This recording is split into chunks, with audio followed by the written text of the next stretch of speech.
அதை கோபோட 2 பார்த்த மாதிரி இருக்கு சார். இவங்களே புதுசா ரிலீஸ் பண்ணிட்டாங்க கோ 2. எனக்கு பார்க்கும்போது எக்ஸாக்ட் அப்படிதான் இருந்தது. டக்குனு ஒரு எமர்ஜென்சி நடத்தணும், ஹாஸ்பிட்டல் உட்காந்து சும்மா அப்படியே ஏதோ போறதுன்னா வரதுன்னா ஒரு லேடி அங்கே உட்காந்து பழம் சிக்கன் மாதிரி அதை தூக்கி போறாங்க உள்ள. அப்படி வேஷம் சார், வேஷம் தான், டிராமா.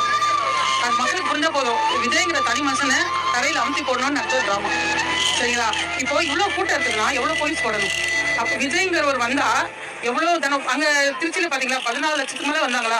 அப்ப ஏதாவது ஒரு சம்பவம் நடந்ததா? அதுக்கப்புறம் 2-3 கூட்டம் நடந்துச்சா?